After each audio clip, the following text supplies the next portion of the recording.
Hello, so in this video I'm going to be talking about silly, unconventional, and very odd patents. So this is assignment 10 for IER 190. So I'm going to kick it off with just talking about some, the range of patents. So there's some really odd patents out there that I researched. Anything from a thumb sucking inhibitor, which basically is a device that covers your thumb to prevent you from sucking on it, to a kissing shield, which was actually originally invented for politicians during their campaigns so that they could prevent people from kissing them. I think this was invented probably in the early 1930s. And so those are kind of like the range and pretty much anything in between of some very odd patents that I've seen. I saw one where you can basically walk your snake. So there's a lot of different odd patents, unconventional patents out there. But the one I'm going to be focusing on for this video is about a PBJ, so a peanut butter and jam sandwich. So in 1995, David Geske and Len Kretschmann basically didn't patent, but they began mass producing pre-baked crustless peanut butter and jam sandwiches. So I believe it was December 8th, 1997, they actually filed for the patent to get basically a patent on this crustless sandwich. In 1999, that patent was then granted to them.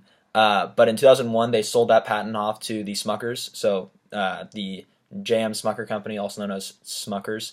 They produce basically jelly, ice cream toppings, fruit spread, natural peanut butter. So they sold it off to them in 2001. And the gist of the patent is basically the first claim really describes the sealed crustless sandwich with a jelly filling in the middle and then a peanut butter filling on either end. The idea of the peanut butter on either end is that so it prevents it from getting soggy, so the jelly can't go outward and get soggy. The rest of the claims then go on to talk about how the sandwich can be very convenient, and it can also be stored for long periods of time without leaking from the inside. So that's really the gist of all the claims. And the reason for inventing the patent, according to Geske and Kretschmann, or not really according to them, but the reason for inventing this patent was because they really enjoyed eating crustless sandwiches and no one had really done it before. And because they had began mass producing it, they wanted to get a patent on it. But as I said earlier, so that patent was sold to Smuckers in 2001. In 2001, Smuckers filed a lawsuit against Albies Foods for patent infringement, and they claimed that Albies needed to stop selling their crustless sandwiches, and it ended up going to court, but they ended up settling and dismissing the case. So in 2005, Smuckers then went out to basically they wanted to expand the patent with new applications.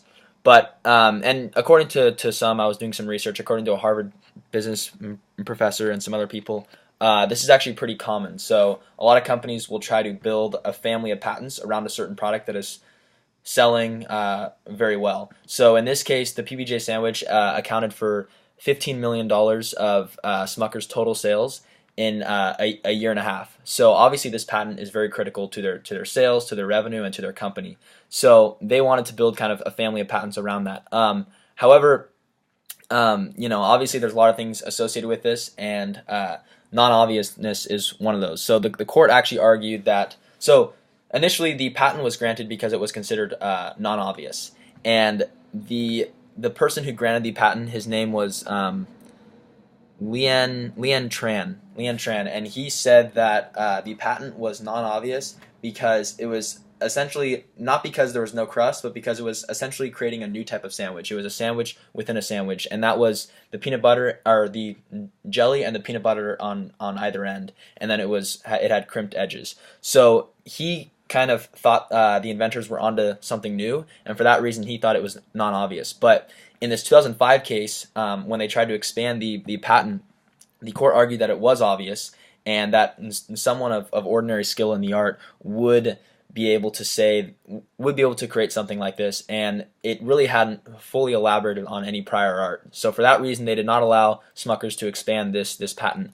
But I just thought this was a really interesting invention and a really interesting patent because it really touched on all three things: usefulness, obviousness, and novelty. Obviously, this was a useful patent because Smuckers had, it was a useful product because Smuckers had sold $15 million worth, and there was a very large demand for it. In terms of being novel, I would say it's novel because it took the crust off of the sandwich and it added a third filling in there. But in terms of being non-obviousness, I would argue that I would agree with the court's decision in 2005 that it was obvious. And I think it was obvious because anybody who's skilled in the art, which is basically anyone who makes a sandwich, would be able to add a third filling and take off the crust. So I think it was obvious in that sense, and I agree with the court. And I just think this is a really silly, odd, unconventional patent. So thank you for listening, and go Bears.